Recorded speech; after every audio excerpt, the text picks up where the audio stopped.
Hi, this is Wendy from Knitters Brewing, and I'm going to show you how to do the provisional cast-on and I-cord that's used at the beginning of the pedicure socks. Now, I'm going to show you a couple ways to do provisional cast-on, but this is my favorite. You start by just chaining, making a chain with a crochet hook. Use yarn that's in a contrasting color, and use yarn that's the same weight that you're going to be working with for the sock. Now we need to cast on 6 stitches, so I'm going to make my chain a little bit more than that, so I've done about 10 here. And then to finish, I'm just going to pull a loop through and cut that. Now what we're going to be doing is using these bumps on the back side of this chain to pick up our stitches in. So now what you need is your knitting needle,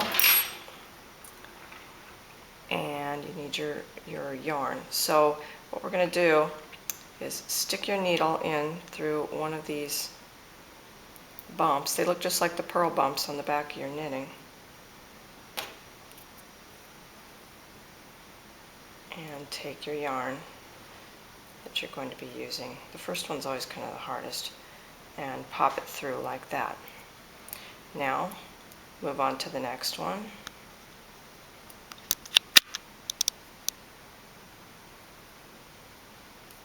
Wrap your yarn around and bring it through. And just keep working along the purl bumps in that manner.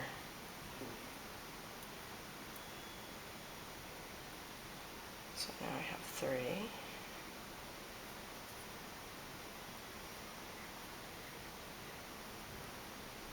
4.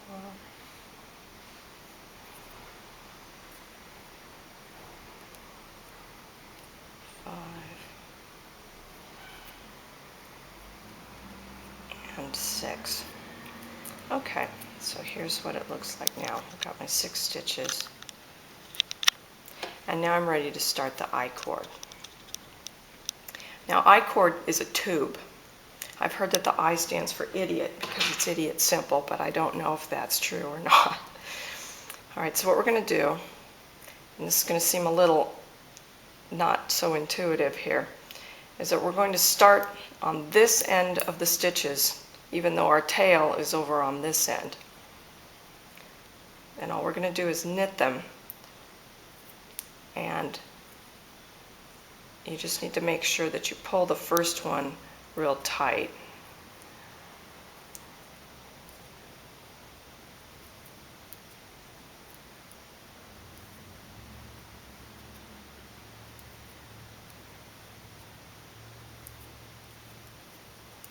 Okay, so there's our first row. We've done 6. Now, once again, our tail is at this end. You just slide the whole business to the other end of the needle and knit it again. And this is how you do each row. We do 9 rows of it for the sock. And you just want to make sure you tighten up the first one real good. You're not going to see the tube form for the first couple of rows, but once you get to about the 3rd row or so, you're going to see the tube form. I'm going to finish this row.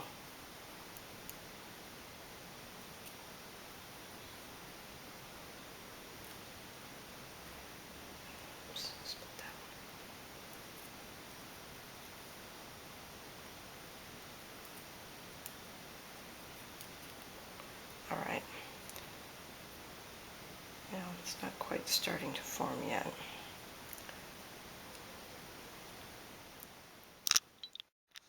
Alright, now I've done the 9 rows, and you can see that it has formed a tube all the way around. And that's exactly what you want.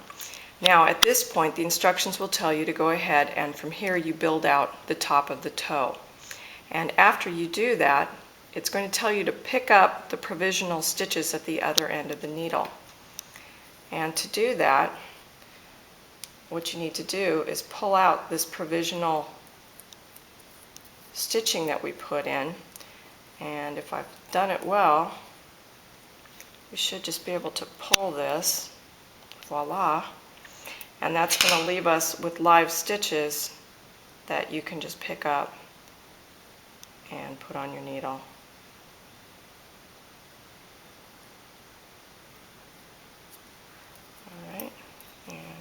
My other one's over here. To put it back in. All right, and then that gives you 6 live stitches on the other end of the I-cord section that you then use to build out for the bottom side of the foot. Now the last thing I want to show you on this subject is another alternate method of doing a provisional cast on.